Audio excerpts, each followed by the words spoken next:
사도 요한은 요한복음을 통해서 예수님께서 하나님의 아들이심을 밝히 드러내고 있습니다. 또한 20장 30에서 31절을 통하여서 예수님께서 요한복음에 기록되지 않은 많은 표적들을 행하셨지만 사도 요한은 그 모든 것들을 기록하지 않고 표적을 행하시는 이가 하나님의 아들이심을 증거하고 그를 믿는 자에게 생명이 있음을 전하고 있습니다. 사도 요한은 오늘 본문에서도 세례 요한의 말을 통해서 예수님께서 하나님의 아들이심을 증거하고 있습니다. 오늘 본문 29절을 함께 읽어보도록 하겠습니다. 시작.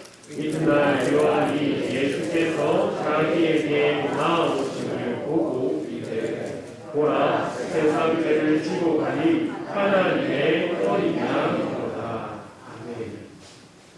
어느 날부터 이튿날이 되었다고 합니다. 바로 이것은 바리새인들이 제사장들과 레위인들을 세례 요한에게 보내어서 내가 누구냐라고 물어본 그 후부터 이튿날이 지났다라고 합니다. 세례 요한이 세례를 베풀고 천국이 가까웠으니 회개하라라고 외치며 또한 세례를 받으러 온 세리들과 군인들에게 그들이 해야 할 것들을 알리니 많은 이들이 이를 심중에 그리스도라고 생각을 했습니다. 세례 요한은 그러한 생각에 단호하게 말합니다. 나는 그리스도가 아니다. 그리고 너희가 생각하는 말라기에 기록된 엘리야도 아니며 모세가 말한 그 선지자도 아니다라고 말합니다. 이어서 나는 빛으로 오신 그분을 증거하는 자일 뿐이다. 나는 물로 세례를 베푸지만 내 뒤에 오시는 이가 그리스도시며 하나님의 아들이시다. 나는 그분의 신발끈 풀기도 감당하지 못한다라고 말하고 있습니다. 이 말을 한 뒤 이튿날이 지난 거죠. 세례 요한이 예수님께서 자신에게 오고 있음을 보았습니다. 왜 예수님께서 세례 요한에게 오고 계실까요? 왜 오시는지는 기록되지 않아서 우리가 정확히 알 수 없습니다. 우리가 예수님께서 세례 받으시기 위하여서 세례 요한에게 왔다라고 생각을 하지만 요한복음을 잘 보면은 예수님께서 세례 요한에게 세례를 받는 장면은 나오지 않습니다. 우리가 다른 복음서의 내용을 은연중에 가져와서 끼워 넣어 생각하기 때문에 예수님께서 세례를 받으시기 위하여서 지금 이 세례 요한에게 오고 계시는구나라고 생각을 합니다. 하지만 그렇지 않습니다. 32절을 보면은 이미 세례를 받으셨음을 우리가 알 수 있죠. 왜 예수님께서 세례 요한에게 지금 오고 계시는지는 알 수는 없지만 그 모습을 보고 세례 요한이 예수님을 향해 이렇게 말합니다. 보라, 세상 죄를 지고 가니 하나님의 어린 양이로다. 다른 성도 여러분, 이 모습을 한번 생각해 봅시다. 예수님께서 멀리서 돌아오고 계시는데 그 모습이 세상 죄를 지고 가는 하나님의 어린 양이다라고 합니다. 과연 예수님께서 어떠한 모습으로 오고 계시기에 지금 세례 요한이 세상 죄를 지고 가는 하나님의 어린 양이다라고 말하고 있는 걸까요? 우리가 짐을 질 때 어떠한 모습을 집니까? 어깨에 메거나 지게를 사용해서 그 짐을 지게 됩니다. 그때의 모습은 아주 힘들어 보이고 또 허리가 굽어서 그 무거운 짐을 감당하지 못한다라는 그런 모습으로 나갈 때가 있습니다. 예수님께서 지금 이러한 모습으로 세례 요한에게 오고 있기 때문에 세례 요한이 예수님을 바라보고 세상 죄를 지고 가는 하나님의 어린 양이다라고 고백하는 것일까요? 아마 그렇지 않겠죠. 예수님께서 정말로 지게에 짐을 지고 나오는 모습을 하지 않았겠죠. 영어 성경에는 이렇게 적혔습니다. Behold, the Lamb of God take away the sin of the world라고 적혀 있습니다. take away는 제거하다, 치우다, 죽이다라는 뜻을 가지고 있습니다. 즉 세례 요한은 예수님을 보고 보라 세상 죄를 제거하는 하나님의 어린 양이로다라고 고백하고 있는 것입니다. 그렇다면 하나님의 어린 양이 어떤 것을 의미하겠습니까?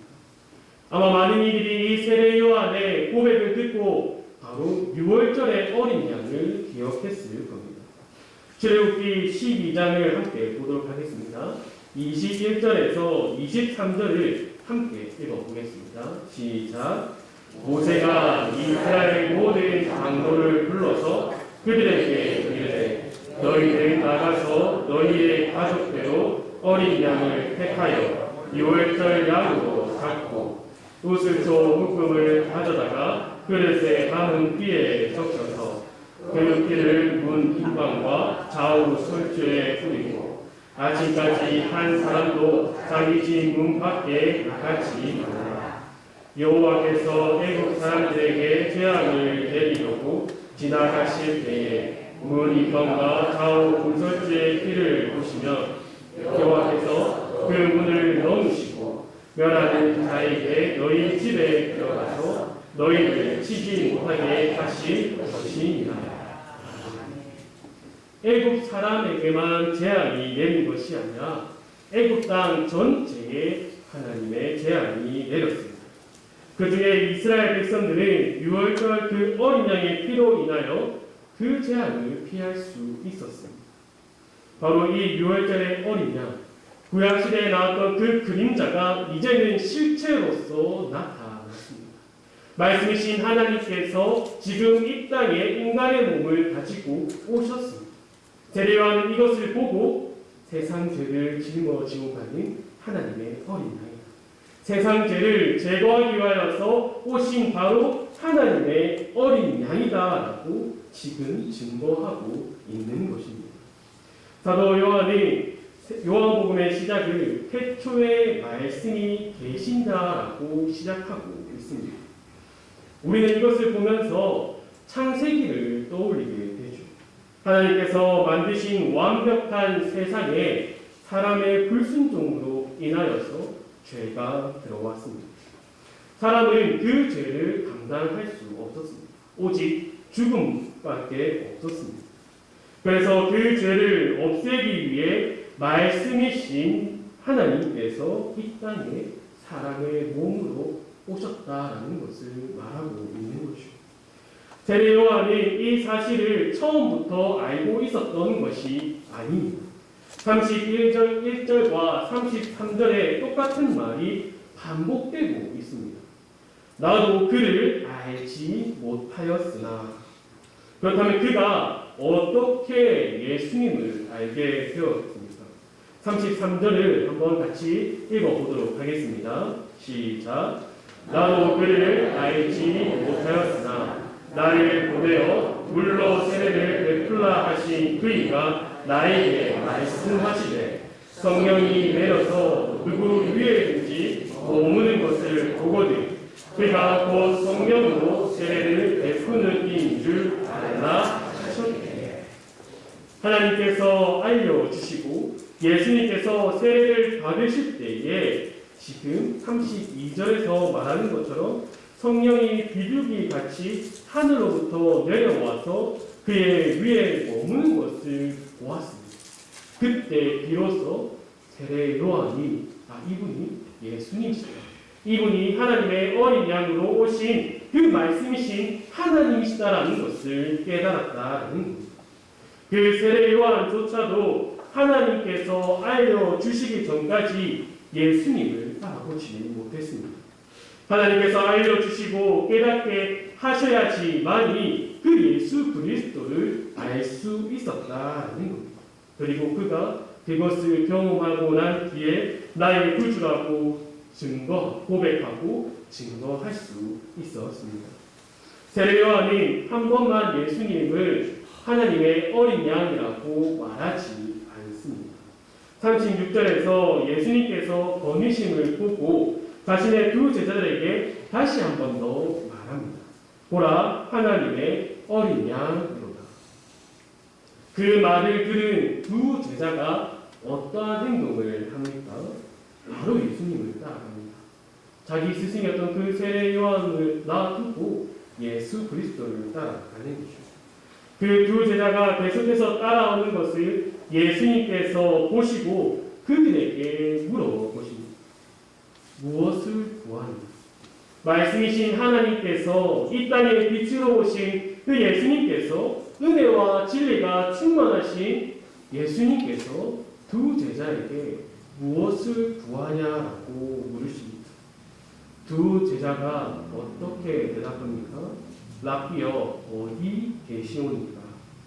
그들은 아직 예수님을 그리스도임을 깨닫지 못했습니다.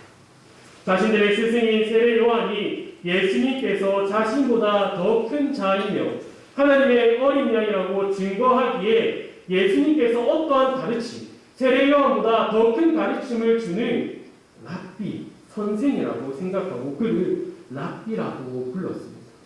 그리고 어디에 거하는지 물어보았습니다. 예수님은 두 제자에게 와서 보라라고 단순 명료하게 대답하십니다. 아마 두 제자는 몹시 기뻤을 겁니다.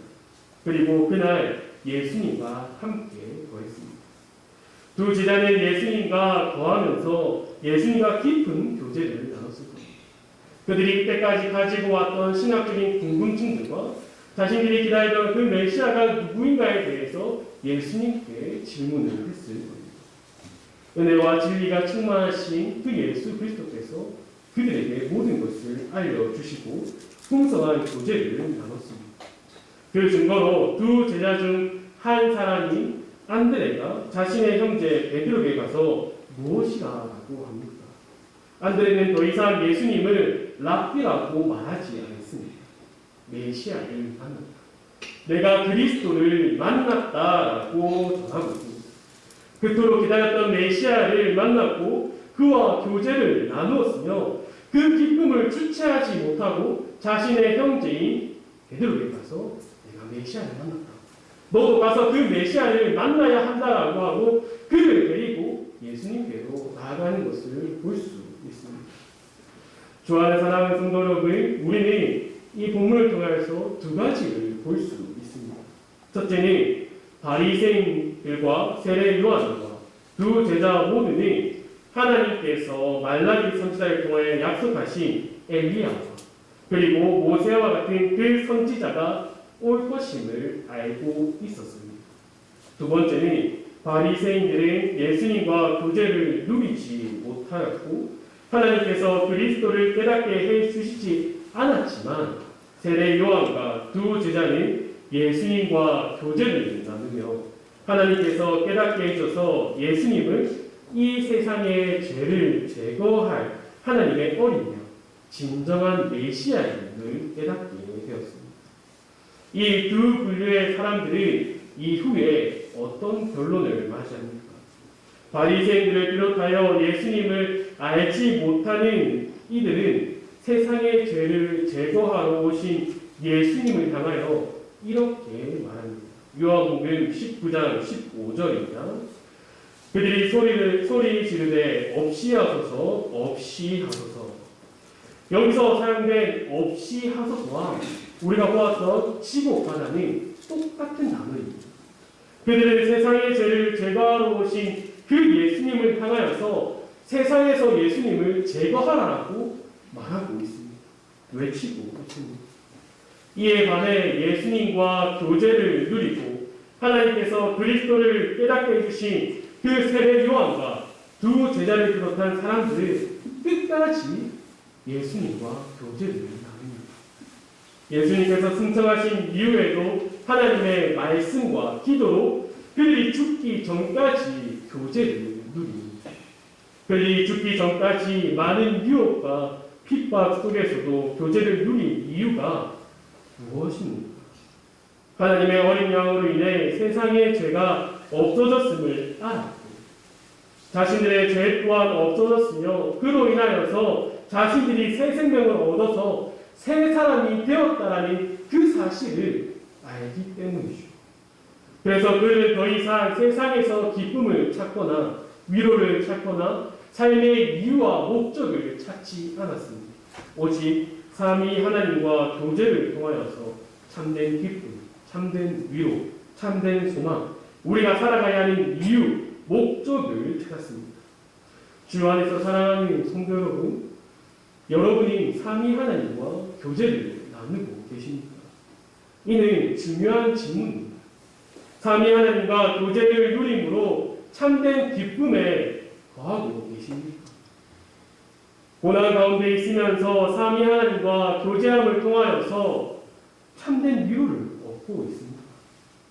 내 삶의 목적과 이유가 내 자녀들, 내 가정, 내 기쁨, 내 만족이 아니라 삼위 하나님이 됩니다. 삼위 하나님께서는 우리와 교제를 나누고자 하십니다. 모든 것을 그분이 마련하셨습니다. 우리에게 하나님의 말씀을 계시해 주시고 하나님의 어린 양이 세상의 죄를 제거하고 성소의 휘장을 위에서 아래로 찢음을 통해 그 어린 양의 이름으로 우리가 기도할 수 있습니다. 우리 안에 거하신 성령 하나님께서 우리를 예배의 자리, 기도의 자리로 우리의 발걸음을 옮기시도록 우리의 마음을 주장하십니다. 우리와 교제를 나누시기 위해서 말이죠. 사랑하는 성도 여러분, 적당히 물 흐르듯이 신앙생활 하는 것은 평안한 삶이 아닙니다. 그런 삶이 구원받은 그리스도의 신앙생활이 아닙니다. 신명기 6장 5절에서는 이렇게 말하고 있습니다. 너는 마음을 다하고 뜻을 다하고 힘을 다하여 내 하나님 여호와를 사랑하라. 마음만 다하라고 하지 않습니다. 뜻만 하나님께 두라고 하지 않습니다. 마음과 뜻은 다른 데 두고 힘만 내서 하나님을 사랑해라라고 하지 않습니다. 내 모든 마음, 내 모든 뜻, 모든 힘을 다해서 하나님을 사랑하라고 합니다. 하나님을 사랑하는 그리스도인은 그와 늘 교제하는 것입니다. 무엇으로 하나님과 교제를 합니까? 바로 말씀과 기도로 교제를 누리는 것이죠. 그때 예수님께서 두 제자에게 질문하셨던 것처럼 무엇을 구하느냐? 이러한 질문을 우리에게 동일하게 하실 겁니다. 그리고 이어서 하시는 말씀이 있으시죠. 요한복음 15장 7절에 너희가 내 안에 거하고 내 말이 너희 안에 거하면 무엇이든지 원하는 대로 구하라. 그리하면 이루리라. 또다시 말씀하십니다. 요한복음 16장 24절에 지금까지는 너희가 내 이름으로 아무것도 구하지 아니하였으나 구하라. 그리하면 받으리니 너희 기쁨이 충만하리라. 이것이 그리스도인이 기도하는 이유입니다. 하나님의 말씀이 우리 안에 말씀이신 그 예수님께서 우리 안에 있을 때 우리는 그분을 깨달아 그분의 이름으로 기도할 수 있습니다. 그리고 그것이 얼마나 기쁜 것인지 우리가 경험할 수 있습니다. 베드로전서 2장 2절에는 이렇게 말합니다. 갓난아기들 같이 순전하고 신령한 젖을 사모하라. 이는 그로 말미암아 너희로 구원에 이르도록 자라게 하려 합니다. 말씀과 기도는 우리를 구원에 이르도록 자라게 합니다. 늘 듣는 이야기이시겠지만 말씀과 기도뿐입니다. 우리를 하나님과 교제를 누리도록 하는 것은 하나님의 말씀과 기도뿐입니다. 그래서 말씀과 기도로 매 순간, 매일의 그 순간에 삼위 하나님과 깊은 교제를 누리시기 바랍니다. 일주일에 1시간만, 일주일에 하루만, 내가 시간 날 때만 말씀을 읽고 기도하는 것이 아니라 늘 모든 그 순간에 하나님의 말씀을 묵상하고 하나님께 기도하시기 바랍니다. 그래서 지식으로만 알고 있던 그 삼위 하나님을 깨달아 풍성한 은혜를 누리시기 원합니다. 그리고 그 은혜로 인하여서 삼위 하나님만을 의지하는 하나님의 자녀 성도 되기를 간절히 소망합니다. 하나님 아버지 감사합니다. 우리가 마음과 뜻과 힘을 다해 하나님을 사랑하도록 인도하여 주시고 하나님의 말씀을 깨달아 더욱 하나님을 의지하며 말씀과 기도를 통해 삼위 하나님과 풍성한 은혜를 누리도록 우리를 인도해 주시길 간절히 원합니다. 그래서 삼위 하나님을 더욱 밝히 증거하고 선포하는 삶을 살아가도록 인도하여 주시고 우리가 어디에 있든지 무엇을 하든지 그 삼위 하나님과 교제를 누림을 통하여서 풍성한 은혜 가운데 더할 수 있도록 우리를 인도하여 주시옵소서. 이 모든 것 예수님의 이름으로 기도합니다. 아멘. 이렇게 찬송가 90장 찬송하도록 하겠습니다.